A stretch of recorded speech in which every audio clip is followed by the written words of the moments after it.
Hello everyone, we're back. Today we're talking about mock exams. Yeah, so we often get asked, what is the point of mock exams and why are they useful? So we thought we'd sit down today and discuss very quickly a few of the main reasons we believe that mock exams are important.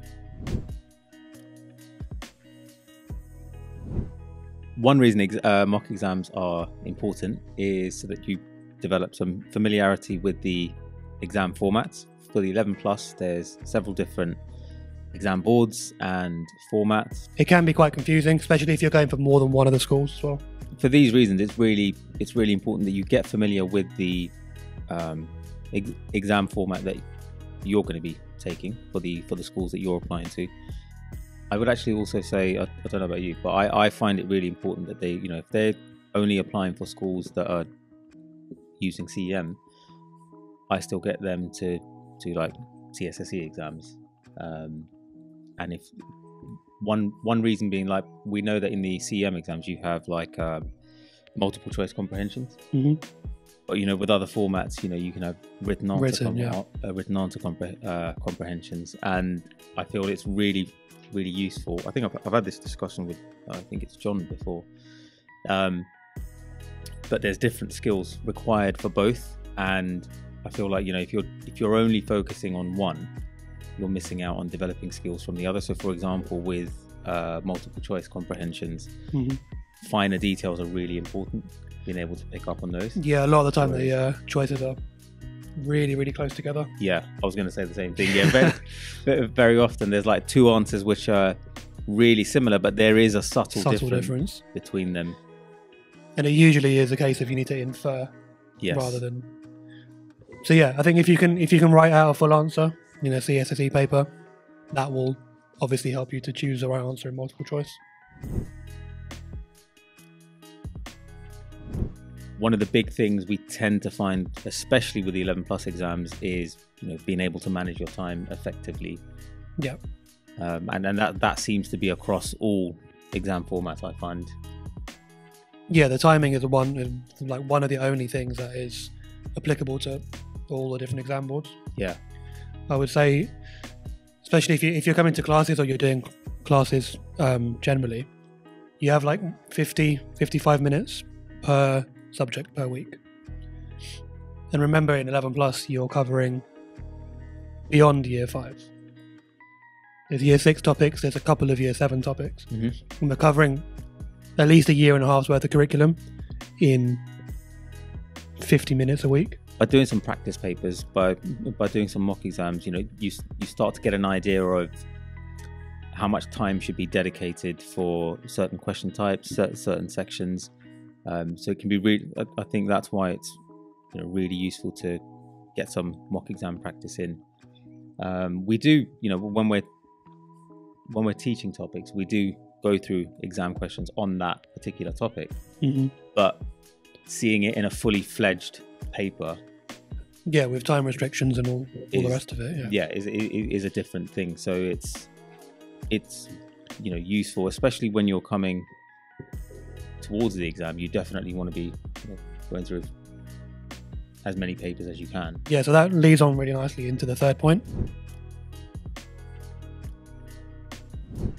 The third point is it gives them a chance to make their mistakes before the real thing. So what we don't really want is for people to have no experience of an exam, or time restrictions or the techniques that we teach, and to make those mistakes for the very first time in the real thing. I'm going to go off topic a little bit. I'll You'll bring it back around again. I'll bring it back. So I saw an interview with some of you might know, a famous Indian cricketer, Virat Kohli, and he was talking about visualization and how he, when he's practicing, he sort of visualizes what he's going to do out on the pitch. It's quite a very well known technique. And this is where I think mock exams can come in for students.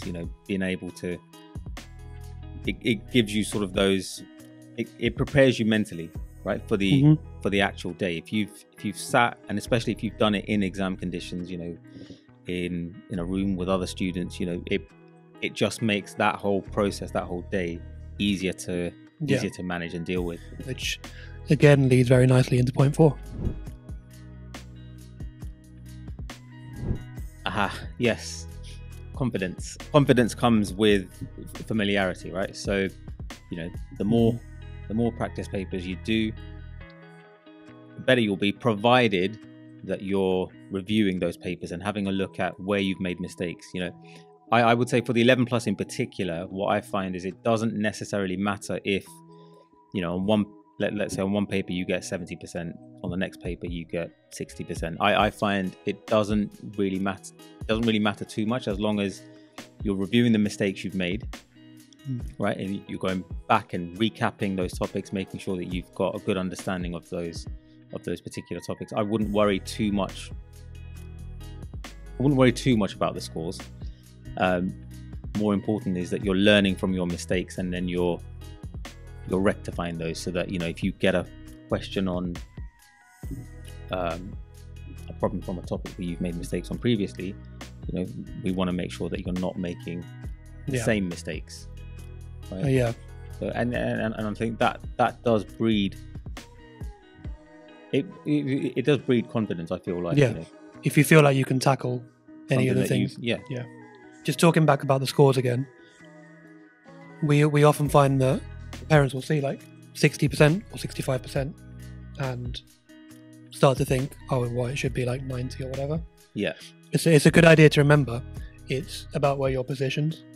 It's not about the number, it's about where you're positioned. Because if everybody achieves 65 roughly, the boundaries will change, won't they?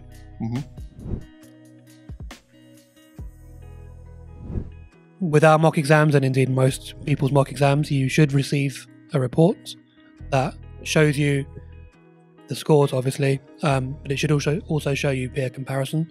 So, in our exams, we compare that cohort, and we also add in information from previous years.